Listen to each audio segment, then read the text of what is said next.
going to be talking about the future of health coaching and your role in it. So this is going to be a two-part series. Reed is going to be joining me today and next Tuesday, so you don't want to miss both parts. And as we look at the fact that it's time to leave 2020 behind, how many of you know what the future holds for you as a health coach? And Reed and I are going to dig into that today and really talk about what 2021 has in store. So welcome to Health Coach Tip Tuesday, where every week we share tips, tools, and resources for health coaches and professionals so you can confidently solve your clients' health issues and grow your career as a health coach or professional. Those of you who are just joining us, drop the word coach below this video. And if you are joining us on YouTube, you can head down to the bio below and grab the link. But we are going to be delivering you the future of health coaching and your role in it, a workbook about changing the conversation. You do not want to miss this amazing tool. It's fantastic for all health coaches and professionals. So drop the word coach below. And joining me today is the man, the myth, the legend, Reed Davis. How are you, Reed? I'm doing fantastic. Thank you, Piper. It's so good to see you and all the folks here today. Yeah, I am excited for this two-part series. So we did this back in July, a little different topic, and we have some really amazing things as we close out 2020 and head into 2021. So to kick that off, Reed, what do you feel that 2020 has taught us? A lot. Now, we just kind of went over this with the team, our internal team. And, what I said to them was that we just finished Thanksgiving. We had a great November, more recruits in November than any month this year. And that was on top of a great month we had in October because of our annual conference that we had for all of our graduate alumni membership and so on. We had an amazing functional, just basically an evidence-based conference for health coaches and practitioners.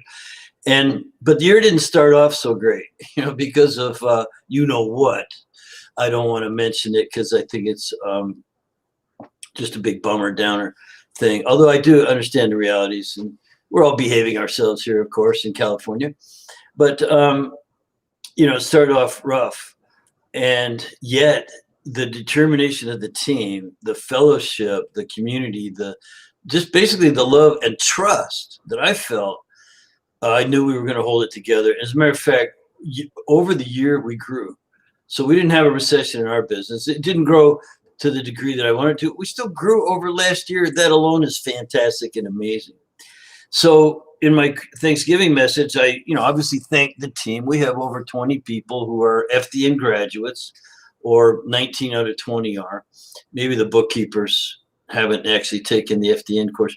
Everyone else is a graduate. So we have this amazing inner team and community, and our entire mission is supported by those graduates and trainees who are out there fulfilling that mission. So in spite of all the crap that happened this year, the vision and mission have never been clearer, and FDN has never been stronger as an organization, and for the number of people out there having an impact. And so this year we learned a lot about, if you don't take control of your health, your happiness, your freedom, someone else is going to take it for you, and they'll be happy to do it. You stand neutral on the sidelines and you're going to get squashed. You're going to get regulated, probably into a corner somewhere. And you're not going to be happy if that happens. So we need to stand together and stand strong to do some good in the world. I mean, some real honest to goodness good, some greater good, like reducing risk for people who are at risk, increasing our own health and our own happiness, and increasing our own wealth, if you will, because through that we get some power. And so we can have our way. Now, the problems that we solve for the public are not going away. Matter of fact, they're probably just getting worse.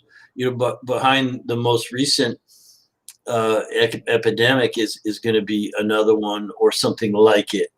And we have a mission to do. So the vision and mission have never been clearer for FDN. and we've never been stronger as a group.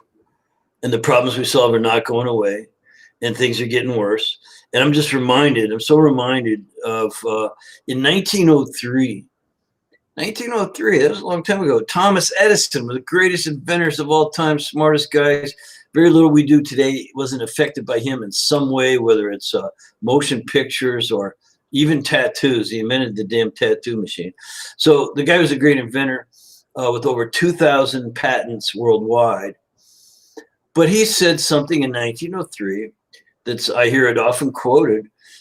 He said, the doctor of the future will give no medicine, but will interest his patients in the care of the human frame, in diet, and in the cause and prevention of disease.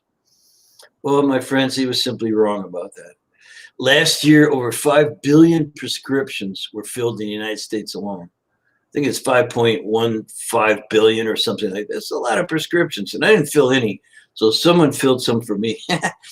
Now, over $5 billion were spent. About $520 billion were spent on drugs in the US alone. And the average amount of money spent on drugs in 1960, when I was a kid, was less than $100 per person per year. Now it's over $1,000 per person per year, and that's a 10% increase. So I'm sorry, Thomas, great inventor that you were. You were wrong about that, doctor of the future. They're giving plenty of medicine and not enough of the other things you mentioned, which that would be a good thing. Matter of fact, I think that's the place that health coaching holds on the planet, is to interest the people in care of the human frame, in diet, and in the cause and prevention of disease. That's the backyard that we have somehow managed to appropriate, commandeer. Again, there's a lot of really good, well-intentioned physicians out there, and they love their patients, and they want to do some good in the world too. They just do it in a different way. Again, more or less in the management of disease. So, that $1,000 a year that people are spending, that $500 billion that was spent on drugs. And we know that drugs don't fix anything. They just manage the symptoms or disease. And that's not a bad thing, because if you got some severe symptoms or disease, go ahead and manage it. But that doesn't mean you're healthy. And so what I'm trying to say, I guess, is that people, millions and millions and millions of people, and maybe more if we don't get a hold of this thing and take back some of that control, they're just stuck. They're stuck, and they're very unhappy.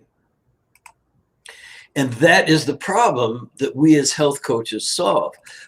People are stuck in this never-ending cycle of trial and error, desperately searching for someone to help them find their way. And when they hire us, like an FDN practitioner, and other health coaches are very good too about certain things, but when they hire us, we uncover the healing opportunities and coach them through our natural protocols, drug-free protocols.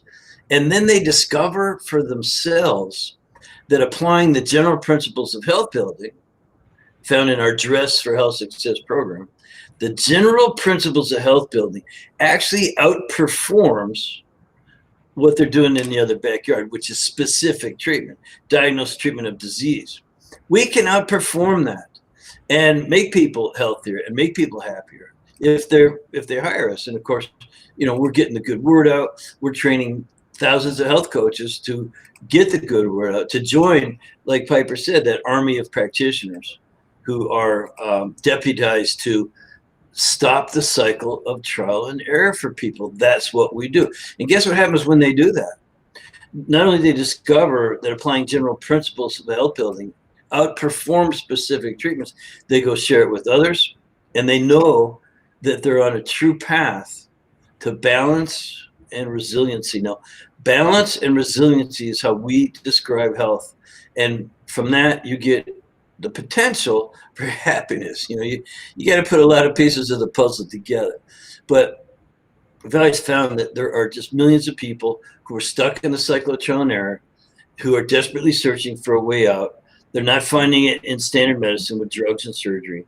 And so they're looking elsewhere. And we're right there to fill that needs gap in that cycle. And then they can get on the path. And that's all we ask them to do. Again, we're not, as health coaches, diagnosing and treating specific diseases. We're saying, hey, get on the path to health and happiness.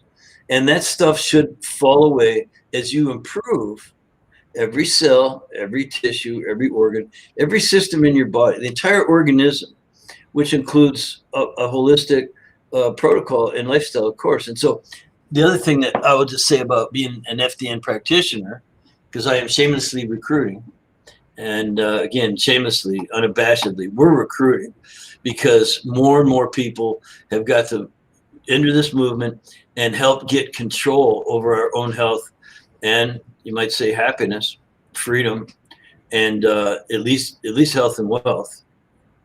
Now, we've got a lot of vision moving next year, but how's that for a starter, Piper?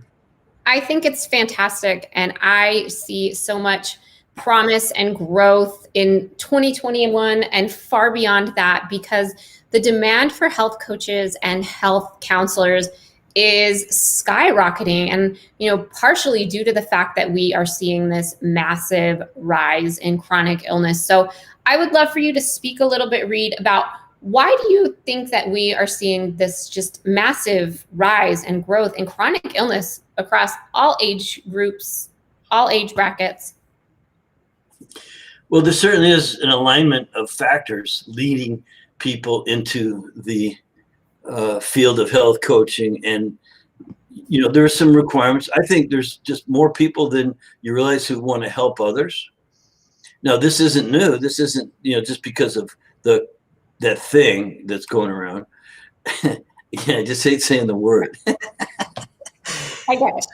So this thing is just sort of put a little wind in the sails. That's all. The movement was already there and very, very strong. So we got a little wind in the sails from, all right, I'll say it, COVID. We got a little wind in the sails because people were out of work and they're at home and they're looking to maybe change careers. And they find out immediately that we work from home. Like when they told me, oh, you can't go here and there and things like that, sequester yourself or isolate. So work at home, they said. We already all worked at home. I have 20 people. How many is it now? Probably 24 working around the globe from their homes. And so we didn't internally get hurt very much. And then with all of the people who were sent home, in other words, someone else controlling your life, controlling your destiny, your future, and your happiness.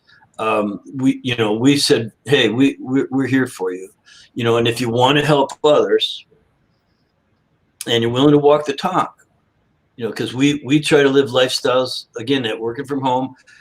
You have time freedom, like you get to play with your kids more than most people, right, Piper? Things like that. But you get this idea of time freedom and emotional freedom, because you can actually do some real good work in the world, and you get that from that emotional freedom from that. You feel much happier when you're helping others. You get your own personal health freedom because you're walking the talk and you're trying to set an example for others. Those things are musts for if you want to be a successful health coach. You also need to learn a system that's already proven that's going to make you a successful business person. We're the champion of the independent health coach. So we help people start doing independent health coaching practice and work from their homes. That doesn't mean that going and working for a doctor's office is bad in any way. You can do an awful lot of good there. But the true time freedom, working for yourself, your own schedule, at home, having time to walk the talk, and the financial freedom, you can make a much better living as an independent health coach, I have found. And that's what we teach in our course, So there's all these alignment of things that were already there, but the COVID thing put a lot of wind in the sails. So we grew this year, not unlike a lot of other businesses. Well, and I think not just FDN as a whole, but FDN practitioners grew this year as well, because so many people came to the realization that right now is the time that their health matters. And, for me personally, my month of November was the biggest month I've ever had. And I'm not the only FDN out there who has been experiencing this increased growth in their health coaching practice, because people are ready for change and they're ready to stop that cycle of trial and error. And that's where FDN really thinks different and helps them to connect the dots. Yeah, exactly. So that hasn't changed. The cycle of trial and error has always been there. People go to a practitioner and often are told nothing's wrong with you. They just get in the CBC Chem panel, the traditional standard blood work. It could all look in normal range. Oh, you're fine. Your cholesterol's fine. Your blood sugar's fine. A1C's fine. So these standard traditional markers, and yet the person knows they still feel like crap. So they go searching. That's where the trial and cycle and error begins. They try some supplements, or they try an exercise program, and they try a new diet, or they try some new therapy and things, and they're spending a ton of money, and people are making money on it. But I don't believe some of those practitioners are getting the true emotional freedom. I'm not sure they have the geographical freedom of working with people all over the planet and things that we do as FDN practitioners. And that's at least a big part of it. I want to go back for a moment and talk about this walk and the talk, because that's the other thing. I think we've actually created some walk the talk programs for our trainees, and that continues right on into the Alumni Association. We're a very strong alumni. When you sign up for the program, yes, you run your own labs on yourself. You learn it firsthand, nitty gritty, and it's amazing the eyes how they open, and the thanks we get for actually teaching something useful. Like, oh my God, these are observations that we make that most practitioners don't make. They're not the same labs that started the cycle of trial and error. Nothing's wrong with you. You're fine. Here's your chill pill, maybe. So we all walk the talk. We do the work on ourselves and set the example for others. And that, in my opinion, now this is just our brand, if you will, of that you start creating really good income for yourself, so you can enhance that lifestyle and further set the example for people. I'm not bragging at all, but when you are successful financially, it gives you a lot of leverage, lots of leverage. And I could go on and on, obviously. So we have a question, Reed. Would you like to answer a question? Yeah, I think I just answered one from Mandy, but go ahead. What's the question? Okay. Awesome. Well, that was the question. So yeah, you run labs on yourself, and why wouldn't you? You can't learn to drive a car if you don't get in the car and drive it. When I was in high school, we had simulators, and obviously you take the written tests and you do all this stuff, but until you get behind the wheel, it's a whole different ballgame. And so you get right behind the wheel, working on yourself and doing mock-ups. So besides the practical exercises, working on yourself, getting your own results and recommendations session, really analyzing your own lab work, looking at the healing opportunities that are there for you. You practice on others. And then, of course, we have the Alumni Association. Once you graduate, you now join a huge group of people who are continuing to walk the talk, do it on themselves, or doing it on their families. And some are really good in business. Others are just starting out in business. And we have programs for each level, business coaching and things you need to do to get set up. But if you don't walk the talk, none of that matters. So that's a great question, Mandy. So Reed, we are going to dig into this a lot more in part 2 next week. So I want to remind everybody that you need to make sure you join us next week, because Reed and I are going to go in depth, and we have some really special things for you next week. So make sure to join us next week. But I would love to know, Reed, before we close it out, what's on the horizon for 2021? In one word, expansion. In detail a little bit, we're really increasing the alumni support, ongoing education, the importance of being in a group. Again, that gives us a little clout when we're supporting other organizations and lobbyists who are lobbying for the health coaching rights, if you will. But more importantly for me, it's leadership. Started in 1999. Before there was such a thing as health coaching, I was pretty much there was the the box, and then there was those out of the box, and then there was those outside of that, because I wasn't a physician. So I really pioneered the health coaching space before it was a word. And that just meant that I'm a non-physician who is championing the individual person.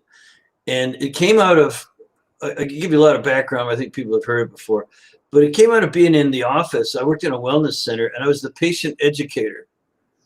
And what I discovered very soon is that, to Mrs. Smith or Mr. Jones, whoever it was, it's not what you do in the office. It's not coming in the office that really matters all that much. People were coming in for chiropractic and acupuncture and massage and podiatry, and we had a DO and, different practitioners. But I started noticing that those that were doing the right thing outside of the office, it was the home-based programs, what they have control over themselves, that mattered most. And, I personally was doing it for myself too, because I want to control my own destiny. I'm getting a little older, and I don't want anything sneaking up on me. Damn it. I really want to be in control. I really want to be in charge of my own destiny. So that's what started it, was wanting to be in charge of my own destiny, and then teaching others that if you want to be in charge of your own health and wealth and happiness and destiny, then here's what you need to know. And started accumulating that body of evidence and systematize it so that anyone can follow it. And because it was my profession, I turned it into a profession and started teaching others that they could duplicate the success that I was having in the office. So the future holds a whole ton more of that. I've been successful in business before I even got in this field. I was in environmental law, and I've been a number of careers. This is it for me. This is being the champion of the independent health coach and establishing our backyard and growing the organization to continue to provide education and services and ongoing support and different levels and job searching and the internship program and all the medical director program and all these different areas. That's the future. And thank you, Piper, for what you're doing, because you're playing a very, very important role and helping to recruit and educate people on what their future could look like, what their destiny might be. And as an FDN practitioner, what do you have to say about that? I think that the future is really bright, and things are looking fantastic for health coaches, practitioners, and professionals everywhere who are looking to grow their business and to be that last person that their client needs to see so that they can get back on the healing path. They can learn to listen to their body. And you can teach them all of those skills as an FDN. We are next level functional health coaches. Amen. We'll answer any remaining questions next week. So don't miss out next Tuesday, same time, same place, same station. Yes, absolutely. So Lisa, I will tell you that if you are interested in learning more about the program, you can go to functionaldiagnosticnutrition.com/advisor, and you can book a call with myself, Kelly, or Jess. We are the FDN advisors, course advisors. So you can book that call and I can reach out to you after this, but definitely join us next week as we dig into more of what is on the horizon for 2021. Drop the word coach below so you can get that Changing This Conversation guide. And then I'm telling you, do not miss next week because we have something very, very, very special for you. So make sure to tune in next week. Thank you, Reed, for joining me. Any last thoughts before we go? Peace. Have a fantastic holiday season. Thanksgiving just ended. Let me end with one thought. Yes. Because I get asked this on interviews a lot. I'm interviewed at least 2, if not 3 times a week. I'm on podcasts, I'm on interviews, I'm on summits. And I have, because we have such a great message and we're providing such great leadership in this area of health coaching, but they'll throw in a sneak question, at the end. It's like, what's your favorite this or that? Or, what's your number one diet tip, depending on the subject we're being interviewed about. But one I love getting asked is, what's your number one tip just in general for life? And I always say point of view. Your point of view will dictate how happy you are, how successful you are. It's actually a decision you can make. Is the cup half empty there's a cup half full, working on my cup runneth over, and it's that my cup runneth over is the state that we want to get into. And I'll just tell you a really funny story, and then we'll end. For this Thanksgiving 2020, I went to Ohio to see my mom, who's 90. I stayed with my sister because my mom lives in a 1-bedroom. And my mom at 90 drives over to my sister's house, and leaves at night. It's dark, it's cold. No problem. She's little, and she just kind of hustles herself around. But she was sitting in her car in the driveway, and she can sort of just see over the steering wheel. And she's sitting there with the windows down, and she's just kind of humming along. And my brother-in-law is putting air in her tires. And because he's such a great guy, great son-in-law to her and brother-in-law to me. And I just out of the top of her head, she goes, no, she's 90 and he's about 65 years old. And she goes, hey, Ernie, who's going to put air in my tires when you're gone? Now that's a point of view, and it was innocent. She wasn't trying to be funny. She's literally thinking, gee, I hope he lasts. That's funny. And how good she's doing. Yeah. So point of view, folks, and keep up the good work, Piper. Love all you guys. Bye. Bye. Thank you, Reed, so much. Thank you for joining me. Next week, everybody, join us here for our part 2 and our special gift for you. And if you want to book a call, functionaldiagnosticnutrition.com.